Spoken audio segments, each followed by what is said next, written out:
If you're a writer and you steal someone else's writing, you're a plagiarist. If you're a comedian and you steal someone else's comedy, you're a joke thief. But if you're a musician and you steal someone else's music, you're just covering their asses. One of the most popular, time-honored traditions in music is to take songs you didn't write and then going out and performing them as if you did. I'm talking, of course, about cover songs. Some of your all-time favorite songs are likely covers, maybe even covers of covers. But you might not know they're covers. Well, don't worry. I got you covered. Here are 10 songs you didn't know were covers. Or at least here are 10 songs I didn't know were covers. Number 1, All Along the Watchtower. All along, you might have been thinking that Jimi Hendrix wrote this song. But the fact that it consists of the same boring 3 chords played over and over beginning to end should have made you a little suspicious that it wasn't. The real giveaway, though, is this song's beautifully poetic lyrics. While Hendrix is unquestionably one of the greatest guitarists of all time, the man wasn't exactly a poet. Foxy lady, I'm coming to get you. Foxy lady, you look so good. Foxy lady, here I come. Maybe if Jimmy had spent less time using the edge of his hand to chop down mountains and more time using his hands to write lyrics, he would have been a better songwriter like Bob Dylan. Bobby D's the one who wrote All Along the Watchtower. But since the Hendrix version is infinitely better, he often gets mistakenly credited with writing it.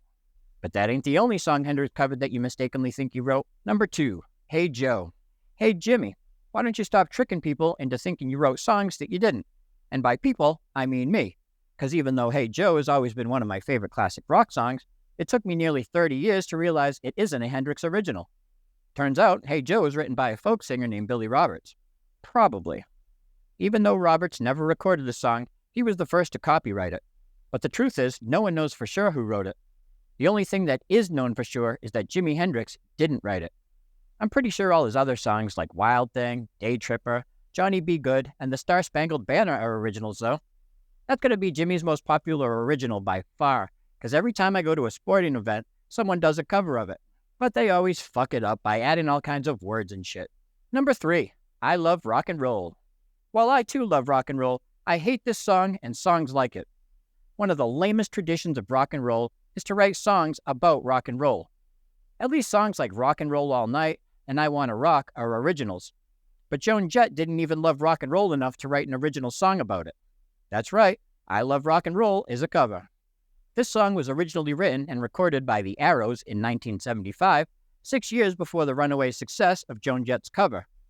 Don't ask me to point you to any other songs by the Arrows, though, because I can't name a single one. I can, however, name about 10 other covers that Joan Jett turned into hits like Crimson and Clover, Dirty Deeds, and You Don't Own Me. Just like Joan doesn't own the songwriting credits to half of her songs. Number 4, Girls Just Want to Have Fun. Girls might want to have fun, but apparently they don't want to write original music. Cyndi Lauper's smash hit, Girls Just Want to Have Fun, reached number 2 on the Billboard Hot 100 in 1983 and has been considered a feminist anthem ever since, which is ironic since this song was written by a dude. Girls Just Want to Have Fun was written in the late 1970s by a musician named Robert Hazard.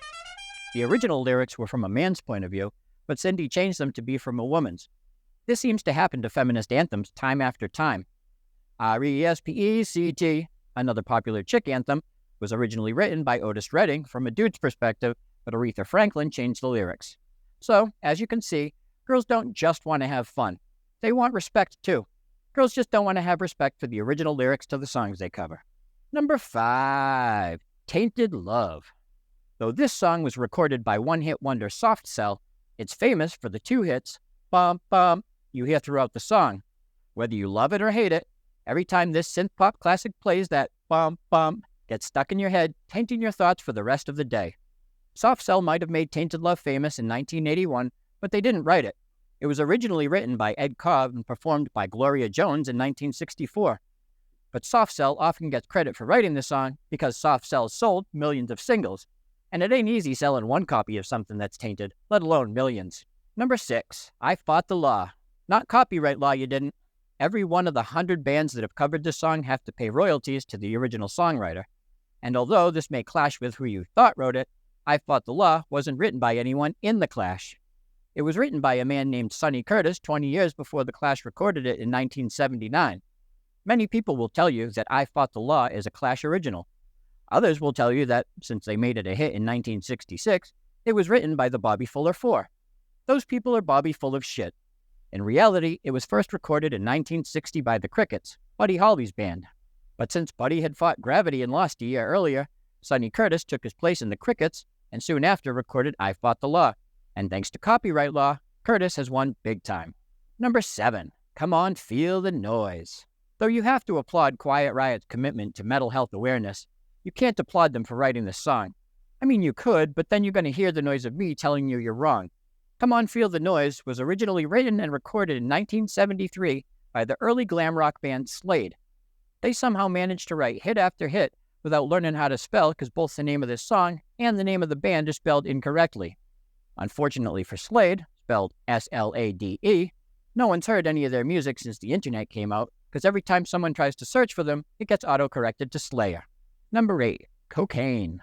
I always thought that cocaine was overrated, both the drug and the song. Just like I've always thought that Eric Clapton is wicked overrated as a guitarist. But while I'm definitely right about that stuff, what I mistakenly thought about Clapton until like yesterday was that he wrote the song Cocaine.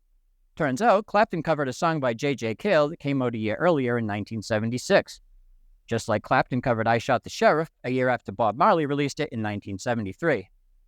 Maybe if old slow-hand Luke would have spent less time covering his contemporary songs and more time actually doing cocaine, it would have been able to move his hands fast enough to write some original songs about coke. Number 9. Higher Ground.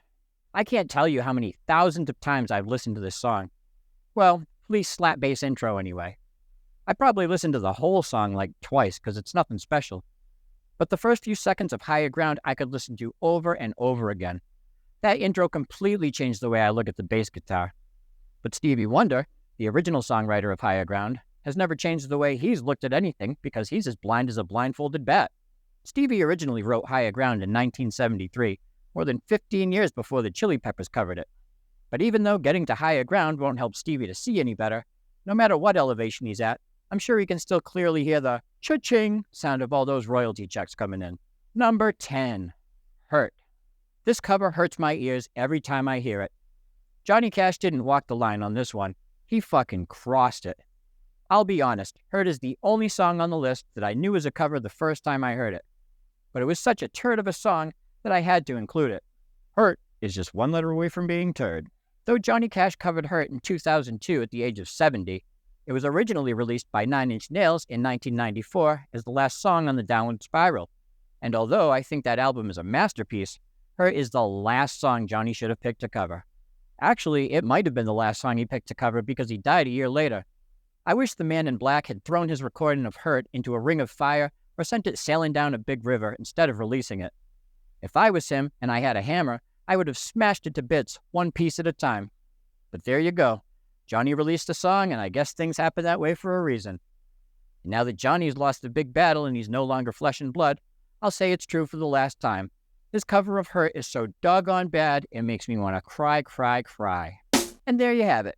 9 songs I didn't know were covers, and one that I just think sucks. But even though I haven't always known that all these songs are covers, I have always known that all these covers are songs. And that's got to count for something, right? Nope. Did you know all these songs were covers? Tell me in the comments which ones you did and which ones you didn't.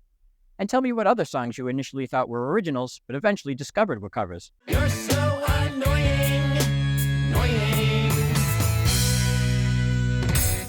If you want to hear some songs that I've covered, including some rock covers of rap songs I recently put out, click the link in the description or search for this dude on Spotify, YouTube, or wherever else you usually go to listen to songs that you may or may not know are covers.